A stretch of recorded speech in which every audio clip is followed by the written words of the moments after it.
WJBF, your home for memorable entertainment. Today we made it to 81 degrees and we'll be right back to it Saturday and Sunday. Near record-breaking warm temperatures with isolated showers possible, but then next week the rain chances go way up as the temperatures go down. I'll have all those details coming up. Now at 10, having fun and staying safe. What authorities are urging people to do when celebrating the big game this weekend. Straight ahead. And a night to shine. How the worldwide celebration includes a special needs prom here in Augusta. As your news at 10 starts now. Live from Television Park, this is WJBF News Channel 6 at 10 on MeTV. Good evening, everyone. I'm Jenny Montgomery. Thank you so much for joining us. Coverage you can count on begins with the GBI now investigating after a man was allegedly found in Thompson with his hands tied and duct tape on his mouth. It happened January 27th on Washington Road at Lincolnton Road. McDuffie County deputies say the unidentified victim is a truck driver. He was covered in blood and severely assaulted and taken to the hospital. If you know anything about this case, call the number you see right there on your screen. You can remain anonymous. No suspect information has been released. Lots of people will get together this Sunday with friends to watch the Super Bowl, but it's important to celebrate safely. According to South Carolina Highway Patrol, 63 collisions have happened over the last 3 Super Bowls involving drugs or alcohol. 5 of those collisions were deadly. Law enforcement says if you plan to drink at your Super Bowl party, make arrangements for a ride before you go. We encourage people to have a good time and enjoy the big game. And root for your favorite team, but you got to do it responsibly. That way you don't go out there and make a bad decision, drink too much and then get behind the wheel, and that could cost you your life or somebody else's life. So that's the last thing we want to happen. And if you are hosting a Super Bowl party, make sure your guests stay hydrated and ensure everyone has a safe way home. Time now for a first look at the forecast with our chief meteorologist, Jenna Petracci. Well, it was a mostly dry day, but we've seen some isolated showers popping up here and there, and one of them is right over the metro. We actually just heard the rain come down here at the studio, so let's take a closer look at that. It's right around the border of Columbia, Richmond County, along Bobby Jones, and just outside of Evans and Grovetown. This will continue to move a little bit further towards the east, towards Evans, Martinez, North Augusta. You'll see a little bit of rain in a moment, and you can see it is wet outside here on our Terry Lambert Hyundai Skyview cam outside the station. But this is it when it comes to the rain, and the weekend will look very similar. So it's overall mostly dry, but can't rule out some of these stray showers here and there. Now, an interesting feature to point out on our almanac, we had a low of 62 this morning, which is actually our average high. So this is where we're supposed to be at in the afternoon, but it was our low this morning. Typically, our mornings are supposed to still be in the upper 30s this time of the year, and our afternoons are supposed to be in the 60s. But today, we made it all the way up to 81 degrees. We're sitting in the 60s right now, 63 in Augusta, 65 in Thompson. Aiken, you're at 61, 67 in Sylvania, Gibson at 65, and 63 in Edgefield. Winds are pretty light, only up to around 3 miles per hour. It's possible with all the moisture around and the calm winds that we could see some fog development tomorrow morning, along with some cloud cover. We do still have this stalled front in the area. Most of the rain is to the north of us, but you can see that one pesky shower in our area. Now, if you're headed out tomorrow morning, temperatures will still be cool in the upper 50s, but we're warming into the upper 70s in the afternoon. More details on this warm forecast coming up, but back to you, Jenny. All right, Jenna, we do appreciate it. As spring approaches and the weather begins to warm up, people start to think about family vacations, but one popular local spot for those families isn't open this year because of damage from the hurricane. News Channel 6's Kim Vickers reports. Well, since the pandemic, camping has become a popular pastime for families during the summer. The Army Corps of Engineers has had to shut down all of its campgrounds because of the incredible damage done by Hurricane Helene. Many are wondering if they will ever reopen. Debris cleanup isn't the only issue. Major infrastructure repair needs to be done too. That includes underground water and power lines, electric boxes, water spouts, picnic tables, and grills. Right now, the Corps hasn't received any funding for cleanup and repair, and if they don't, the campgrounds could remain closed permanently. Tina Carpenter, a volunteer campground host, says camp regulars have reached out to find out when they can come back. I don't know what to tell them to do. I mean, the parks they're in the shape they're in. There's nothing we can do. We just have to wait for them to get cleaned up and hope that we are able to get them cleaned up. Now, right now, individual groups wanting to come up and help clean up are not allowed because of the incredible amount of damage, and it's very dangerous. But if you want to do something to help secure funding, then you are encouraged to contact your local elected officials. In Abilene, Kim Vickers, WJBF News Channel 6. A recent drastic increase in the price of eggs is because of a shortage due to the bird flu. It's a viral infection that doctors call a cousin of the influenza virus, which can impact both animals and humans. The Georgia Department of Agriculture says the outbreak really started in 2022.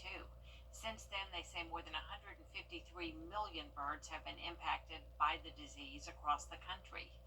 Local doctors say the bird flu is a mild illness, but it could be easier to catch than you might think.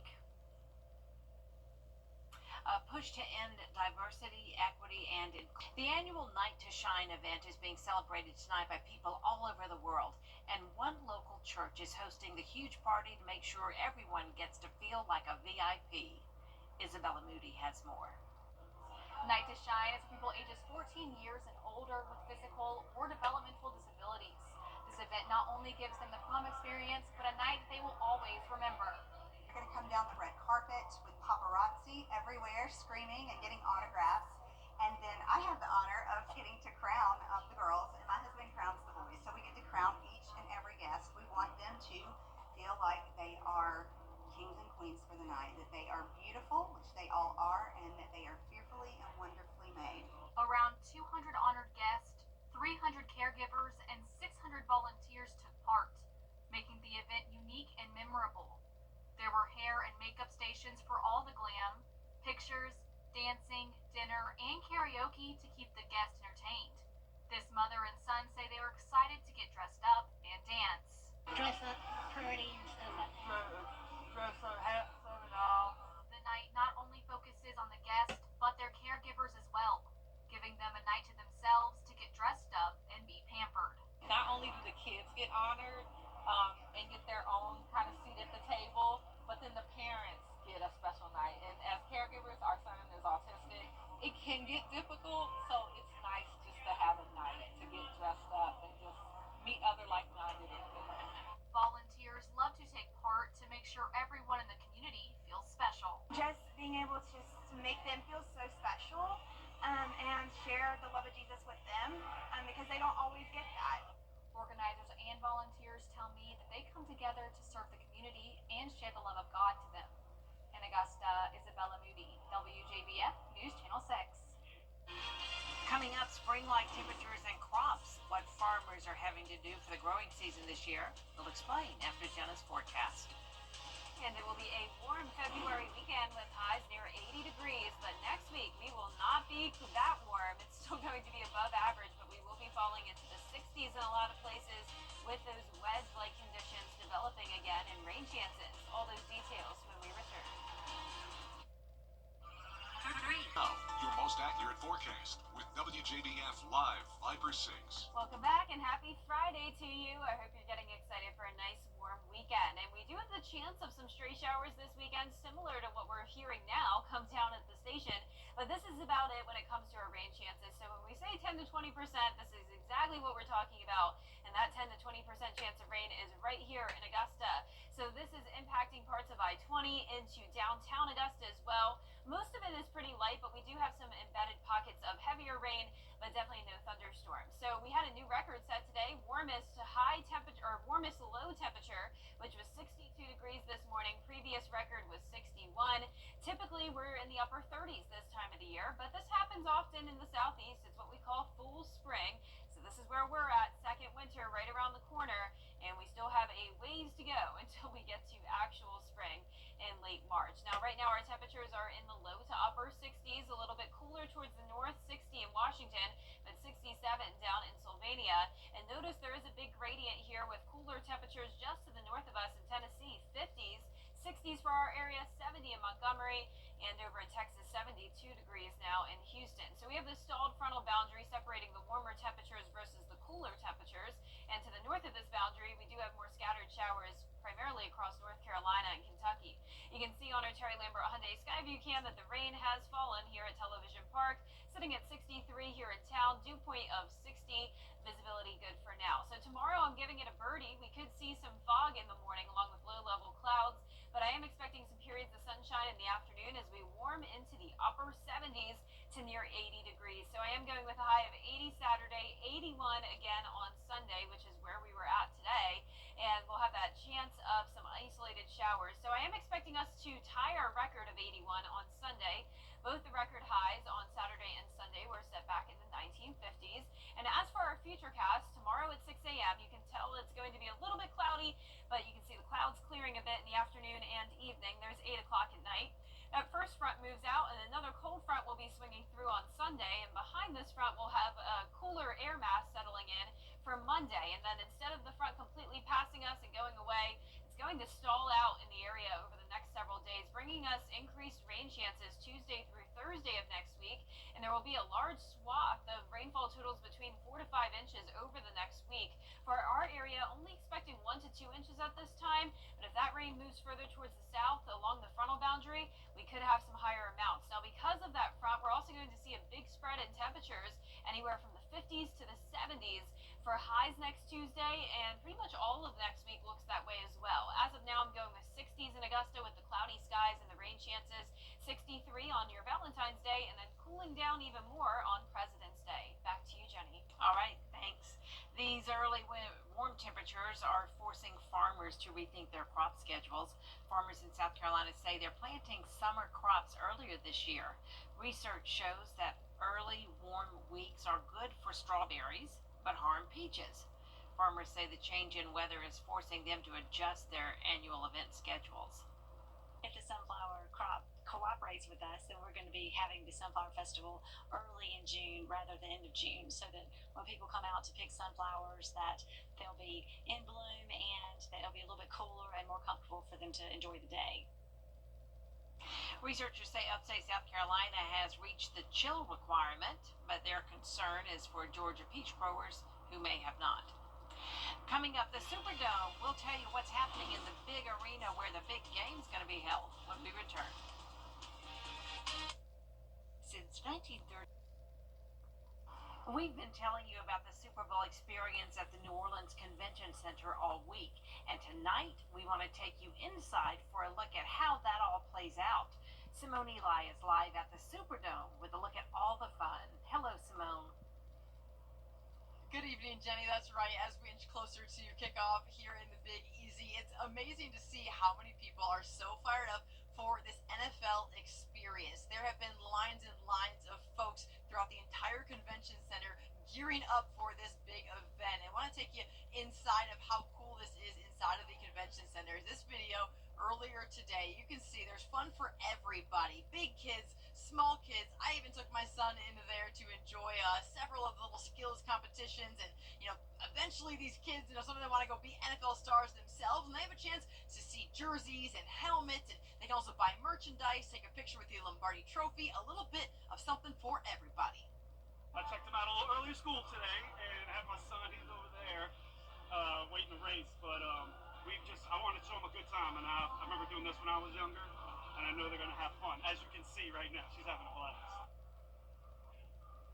And the event will open tomorrow at 10 a.m. It's been pushed until later in the afternoon throughout the week so far, but it'll be an early start tomorrow. Tickets are going to be $40 per person. 12 and under is free. So quite a wonderful event here. And like I said, I took my son, just 3 years old. We ran through there for hours, and he took a very, very long nap. So it was very fun. And I also took a nap. So it will definitely wear out the kids too as you gear up for kickoff in New Orleans. Simone Eli, I'll send it back to you. Yeah, what a very cool way to wear your son out, Simone. Great reporting all week. Thank you, and enjoy the big weekend. Coming up, the end of high school basketball regular season is here. Stick around for highlights from 3 games in the CSRA. Coming up after the break in sports. WJBF. Now, WJBF sports coverage you can count on. The end of the high school basketball season is here with key region matchups in our area, starting with the boys. The Harlem Bulldogs hosting Cross Creek on senior night. The Razorbacks seeking their 24th win on the season. First quarter, Harlem's A.J. Williams drives straight to the hoop for 2. Then Cross Creek with some beautiful ball movement here for Shad Tisby. Kicks it out to Ty Hurd, who drains the 3. The Bulldogs answer right back. Jaden Futrell dishes to Horatio Schaffer for the reverse layup Tisby for Cross Creek, fighting his way through defenders. He misses the layup, but gets his own rebound. Cross Creek gets the dominant 73-44 win. Over to high school girls action. It was a battle of the Bulldogs in Thompson as a revenge-minded Butler traveled to take on Thompson in a clash of two of the top teams in the region. This one as advertised, especially in the first. Denisha Hester here with the corner three off the inbound. Butler coming right back. Brayla Harris, no foul. She gets the basket. Thompson up 19-15 after the first quarter. All tied at halftime at 23 before Howard University signee Jada Kendrick shows up, gets the layup in traffic. Thompson turns out in the second half, though. They take this one 51-35 in the last game of the regular season. Still in girls basketball, the North Augusta Lady Yellow Jackets hosting Airport on senior night. The Jackets jump out to a 23-3 lead in the first quarter, and they go on to rout Airport 64-16 Friday night. The real story, though, is region dominance. You have to go back to January of 2016 to find the last time North Augusta even lost a region game, and Friday's win makes 89 straight region wins. Not bad for a team that's also won 5 state titles in the last 7 years. Coach Al Young's squad has 2 regular season games left before preparing to chase that 6th state crown. And at Horse Academy, softball pitcher Adrian B. committed to play at North Greenville University, while baseball catcher Caden Downey will be taking his talents to New River Community College.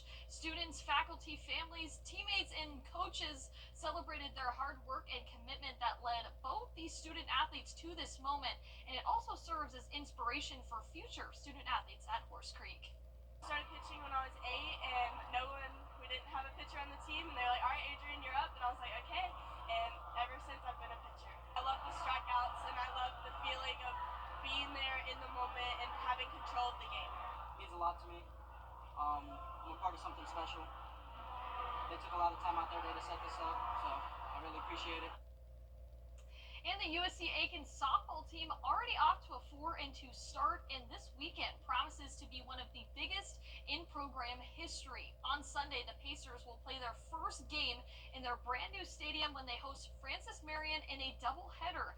The new field is the latest addition to the athletic complex next to the Convocation Center. It features an AstroTurf field, which will make rainouts really a thing of the past. There will soon be a new clubhouse for the team as well, and a new era for Pacers softball. The permanent seating is not a bad seat for sure with this clear full net backstop. Easy parking. Our teams are going to benefit from a facility with synthetic turf that is not going to have a problem with rainouts. The only thing that should keep us from playing would be lightning. The Pacers will play at 2 at North Greenville tomorrow. USC Aiken will hold a formal grand opening of the stadium on April 5th. The biggest sports weekend of the year. Get it started with our brand new show, 6 Sports Saturday. Gabriel Stovall and I will get you ready for the weekend ahead. We'll take you behind the scenes to meet the people who make all the big moments happen. 6 Sports Saturday premieres tomorrow morning at 9:30 right after Good Morning Augusta. That's it for sports. We'll be back. We're dedicated to covering sports. And last but not least tonight, Super Bowl weekend is upon us, and people can't wait to watch the big game. So who are you rooting for? In one Augusta neighborhood, that would seem obvious. Out there somewhere with George Escala. In Augusta's Vineland neighborhood, the Super Bowl is more than just a game. I think it's exciting, and I'm rooting for Kansas. But they're both good teams. Kansas would be the Kansas City Chiefs versus the Philadelphia Eagles, both the top teams in their conferences. They like that in Vineland. My enjoyment of the game is the precision of the teams. Vineland is ready for a good game, so who do they want to win? Well, the word on the streets, it should be the Chiefs. Hopefully, a Philadelphia win. Wait a second, if you know Vineland, you know this. There's a theme to the neighborhood streets. Names like Seminole, Cherokee, Comanche, and last, Mohican. All names of great Native American tribes. tribe had a leader called a Chief. and living in Vineland, you should be rooting for The Chiefs. Are you? No. So what in the Hiawassee is going on here in Vineland? You've got the streets, and naturally, rooting for the Chiefs should follow. But residents say there are other signs here as well. Well, there's a few red-tailed hawks that fly up here that are related to the eagles, so that's what I'm going for. They should have a rooting interest for one of the teams in the Super Bowl, but if they do, we did not learn it on these streets. Out there somewhere in Vineland, George Escala, WJBF, News Channel 6. And it is going to be a big night Sunday night for sure. Yeah, and a warm day leading up to the Super Bowl, 81 degrees. It's going to be mostly dry this weekend, but the rain chances increase early next week, continuing pretty much all week long with cooler temperatures. The news continues at the top of the hour over on WJBF, News Channel 6 at 11.